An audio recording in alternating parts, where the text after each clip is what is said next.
Se você acompanha One Piece, você sabe que o Oda é um mestre em fazer a gente se emocionar em flashback, como foi no passado do Chopper, da Robin, do Sanji, só que o que acontece em Egghead elevou esse nível de crueldade para outro patamar que ninguém estava esperando. E hoje a gente vai ver absolutamente tudo sobre a raça mais misteriosa, caçada e trágica de todo esse universo, os Bucaneiros. E aí rapaziada, beleza? Hoje a gente não vai só ver como foi o sofrimento do Kuma, não.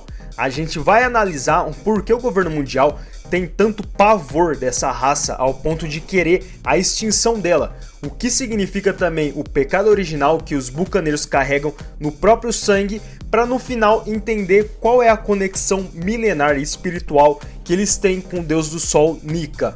Então, se você quer entender como o destino dos bucaneiros afeta o final de One Piece e o despertar do Gear 5, assiste até o final esse vídeo, clicando no like e se inscrevendo no canal para não perder mais nenhuma análise desse nível.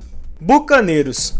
Vamos começar do começo. Quem são, biologicamente falando, os bucaneiros? Durante os séculos, o mundo de One Piece achava que o Kuma era só mais um homem muito grande, ou talvez alguém com alguma mutação. Só que em Egghead revelou que ele pertence a uma linhagem única, chamada Bucaneiro. Os Bucaneiros são nada mais do que humanos que têm sangue de gigantes. Mas agora presta atenção aqui, porque essa parte é muito importante para a lore dos Bucaneiros. Eles não são híbridos comuns igual os Otans, que é uma mistura de homens-peixes com gigantes. Os Bucaneiros é um grupo que surgiu ao longo da história, onde eles herdaram dos gigantes aquela força absurda e ainda a resistência absurda no próprio corpo. Por exemplo, um bucaneiro criança já consegue carregar toneladas de peso e até resistir a algum ataque que mataria um adulto. Só que o Oda fez uma jogada genial aqui. Na maioria das vezes, quando o governo mundial caça uma raça perigosa, como por exemplo os Lunarianos, que são guerreiros de fogo quase invencíveis, existe uma justificativa por trás de que eles representam uma ameaça. Mas como que fica aqui os Bucaneiros? Porque em toda a história ou lembrança mostra que eles eram o povo mais pacífico do mundo. Eles eram fazendeiros, músicos, clérigos. Então eles eram pessoas que não queriam fazer mal para ninguém. Então pensa comigo, eles eram uma raça com o poder de um gigante, mas com a passividade de um monge. Eles não queriam guerra, eles não queriam conquistar ninguém. E é exatamente por eles serem pacíficos que torna o destino deles ainda mais cruel. Porque o governo mundial caçou eles não pelo que eles faziam, mas sim pelo que eles sabiam e por quem eles eram. O pecado original. Agora a gente entra na parte da história dos bucaneiros no mundo. Nessa parte entra o governo mundial que colocou uma lei absoluta no mundo. Qualquer pessoa que tenha uma gota de sangue de bucaneiro é automaticamente condenado à escravidão para sempre ou à morte. E a justificativa oficial dada pelos dragões celestiais é que essa raça carrega o pecado original. Então vamos lá, o que é esse pecado? É algum crime que eles cometeram? Ou pior, eles tentaram destruir o mundo? E galera, vocês conhecem os Gorosei? Esse pecado, na linguagem deles, significa só uma coisa: ameaça ao poder de Mary Joa.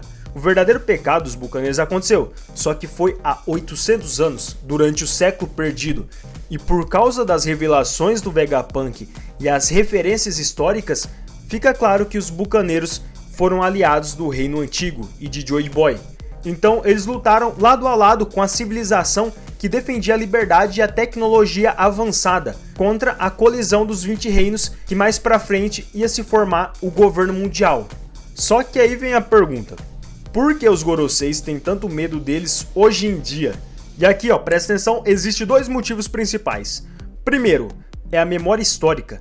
Diferente dos humanos normais, que foram facilmente manipulados e tiveram as suas memórias apagadas pelo governo, os bucaneiros conseguiram manter a história deles e do mundo de One Piece viva, por causa da tradição de sempre passar essas histórias de pai para filho em segredo.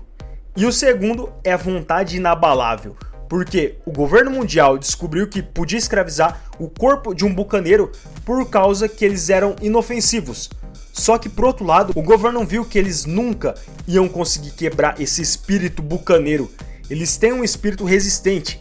E agora pensa, para um regime autoritário, que é o governo mundial, ver uma raça forte fisicamente e que se recusa a aceitar essa doutrinação mental, é o pior cenário possível para eles. Então, o pecado original dos bucaneiros foi ter escolhido o lado da liberdade no passado, e o governo quer garantir que eles vão pagar por isso até a última geração, forçando a extinção completa dessa raça. Tambores da Libertação e Nika. Agora a gente chega num ponto mais emocionante e importante de toda essa história, que conecta os bucaneiros diretamente ao Deus Sol, Nika e toda a relação entre eles. Vamos lá. Pensa comigo, o governo mundial passou os últimos 800 anos caçando e apagando qualquer menção do nome Nika. Então quem falasse esse nome praticamente era executado. Só que como essa lenda sobreviveu para que o Who's-Who ouvisse na prisão ou para que o próprio Kuma soubesse? E só tem uma resposta para isso. Os bucaneiros conseguiram manter esse mito vivo. Isso porque para os bucaneiros, Nika não era só uma historinha para dormir, era uma religião de esperança. Eles criaram essa tradição onde, mesmo sob as piores torturas em Meru-Joa, os pais ensinavam para os filhos uma canção em um ritmo específico, os tambores da libertação. Aquele famoso som que a gente ouve quando o Luffy ativa o Gear 5, Dum Dik Da Dum. Então, era um hino de resistência dos bucaneiros. E você lembra daquela cena, uma das mais brutais do flashback, onde o pai do Kuma é acertado nas costas pelos dragões celestiais? O que ele estava fazendo segundo antes de morrer?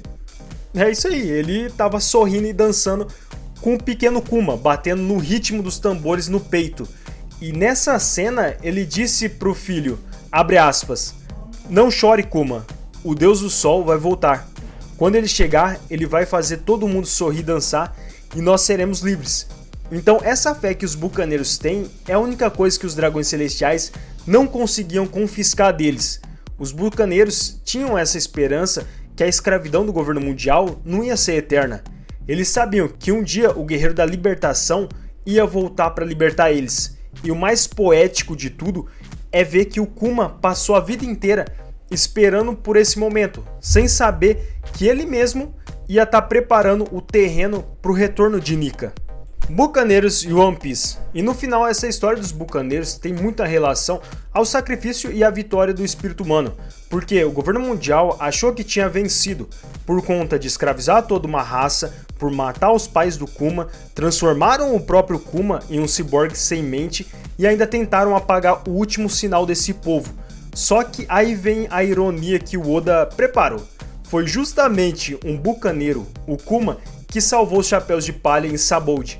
Foi ele quem garantiu que o Luffy ficasse vivo para treinar e por acaso despertar a Akuma no Mi do Deus Sol Nika em um ano. Então esse plano do governo de extinção aos bucaneiros para apagar o passado foi o que causou o retorno do seu maior inimigo.